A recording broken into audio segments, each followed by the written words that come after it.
Noumea, love it or hate it. So as a cruise port stop, Noumea is always talked about. Most people hate it, some people love it. So stick around and find out if I love it or hate it. So Noumea is a frequent stop on South Pacific cruises, and quite often it stops there twice since COVID because some of the smaller islands have not reopened. You keep hearing about it on cruise chats. People say that it's dirty, that it's smelly, that it's unfriendly, that the people don't speak English, that they hate it, there's nothing to do there, that they just stay on the cruise ship. But personally, I love Noumea, and I find there's lots to do there, and this is why I love it. So for starters, I think people don't like Noumea because they are expecting another island. They're expecting people to be speaking English. They're expecting to be treated like tourists that are the main source of income for people. Whereas Noumea is a city, it's a capital city of New Caledonia, and people are living and working there. So just the same as in your city at home, when there's lots of tourists around expecting everyone to speak their language and, cater for them, it's not, looked upon so greatly. So it's French, and anyone who's been to France can probably relate that they're not necessarily the most friendly, but if you do try to speak French to them, then they are generally very receptive. So for a little bit of history about Noumea, the archipelago was discovered in 1774 by British navigator James Cook, and he named it New Caledonia because of the resemblance to his native Scotland.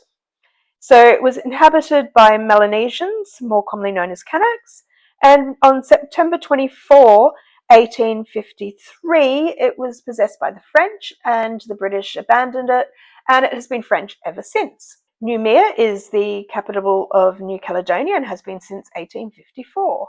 During World War II, New Caledonia was a very strategic base in the Pacific for the Americans, and so that has given it also some interesting history. There were over 50,000 American troops stationed there. So how to get around Noumea? So there is a few options. So obviously you can walk. There is the hop-on, hop-off bus. There's the choo-choo train, and there are taxis. So let's look at the hop-on, hop-off bus, which is quite a popular way of getting to see the main attractions around the island. So there is the morning market. So this is open from 6 a.m. to 11:30 a.m. every day but Monday. So if you are arriving any day but a Monday and you want to go to the market, make sure you go there first. So this is, there's also a small market at the city terminal. So when you arrive, the ship docks at the cargo terminal generally, and then you get a coach around to the city terminal. So that's where you get dropped off. So when you get there, there are a whole lot of people selling tours, and also that's where you get your tickets for the hop-on, hop-off bus if you didn't want to pay for it off the cruise line. And the first stop is the morning market. So the morning market has food and souvenirs. It's well worth a visit, and that, as I say, goes to 11:30. Then other stops, there's the Port Placement Shopping Mall, which is just a little local shopping mall, though I did have some really good dumplings from the supermarket there. So there are a few shops there, so you can pop in there and have a look at where the locals shop. Then you can go around to Baie de Citron, which is Lemon Bay, so you can go swimming there. There are also some cafes and restaurants there. And then around to Anciveta Bay, which is where you can get the water taxi over to Duck Island, which I'll talk about in a moment. And also there's a lot of restaurants there. And the aquarium, I've been to the aquarium twice, and I highly recommend it. So if you're going to the aquarium, that's mostly open in the afternoons. We'll link the website below, so just check the opening times for the day that you're going. So the aquarium's not only a showcase for marine biodiversity, it's also a sea turtle care centre and a research department. So there are a lot of tank displays inside, and a big tip is make sure you go out the back. So as you go around, there are some doors at the back. If you go out of there, that's where the turtle sanctuary area is. There's a big pool with turtles in it. So make sure you do that. I think a lot of people miss that. So for the hop-on, hop-off bus, there are a number of companies offering this. So you can buy it usually off your cruise line. Then there is the Levi one, which is 1,060 Pacific francs.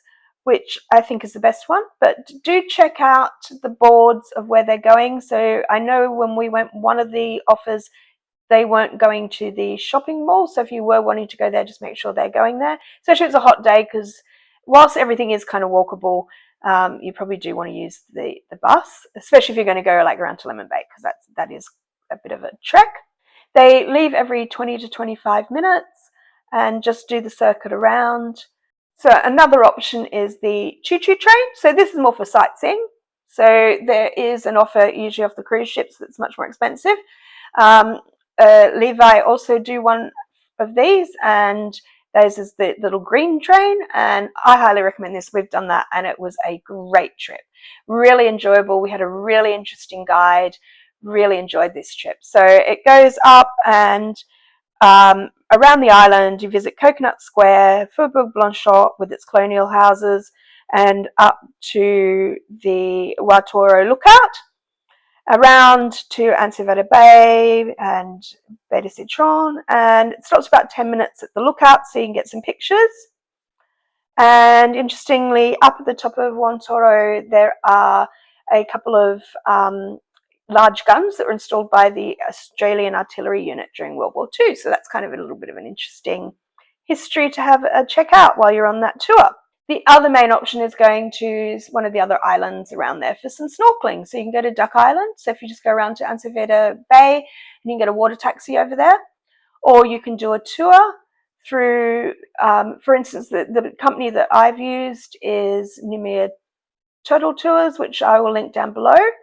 And you can also go to Signal Island with them. I've been to Signal Island. It was really good snorkeling. It isn't an uninhabited island. You just go over for a half day. There are like no facilities, no food. So if you want food, snacks, take those with you. You can get some at the supermarket that is just straight opposite where you get dropped off. The supermarket also has Wi-Fi, so there's always a lot of people there. So yeah, I highly recommend going over to one of the islands if you like snorkeling, especially if you've got 2 days in Noumea. So like when we've had 2 days, we usually go to one of the islands snorkeling for one day and then just wander around Noumea the other day. The other island tour option is Amity Island. So this one, I do recommend that you have to really do this through the cruise ship, and it is expensive. When we went, it was about 280 Australian dollars. So it was very expensive, but it is a full day tour. This is why I say you probably need to go with the cruise line, because it is a full day tour. We got back after all aboard, but it takes you over to Amity Island. There is a lunch is provided. The food was really great. The snorkeling was really great. There is a show put on for you, all done by the people that take you over on the ship. They're just so talented. They do the food, the entertainment, everything. I'm really impressed by them. It was a really great day. Word of warning though, there are snakes on Amity Island. So if you do have an absolute snake phobia, this is probably not the place for you to go. But otherwise, I highly recommend it, even though it's really expensive. So that brings me to the other option, is to just wander around on your own 2 feet, and maybe with the hop-on, hop-off bus. So walking around, a lot of people just go up to the French patisserie and get some pastries, so Le Petit Choux, which is just up the road. But there are more things that you can explore. You can walk around. There is, one of my favorite is the Catholic Cathedral, St. Joseph's. That is well worth a visit. It was built between 1887 and 1897 with convict labour, so that's really interesting. It's some beautiful glasswork, really nice building. And there is the chocolate shop, Chocolat Morant. This is a bit of hidden gem, I think. And that is in the city, just sort of down from where the church is. If you look where the church is, it's just sort of in one of the blocks down there, but you can look it up on Google Maps. And their cakes and the chocolates were just amazing from there. So I highly recommend popping over to there. And if you can't miss your McDonald's, there is a McDonald's. So you can pop to McDonald's. There's even a Ronald McDonald outside, which we certainly haven't had in Australia for a very long time, probably because he's kind of creepy, but there you go. So as you can see, there's quite a lot of things actually to do in Noumea. And even though I've been lots of times, I would certainly get off the ship if I went there again, and I would enjoy it again. So if you've ever been to Noumea, or you haven't been to Noumea, if you love it or hate it, then let me know in the comments below.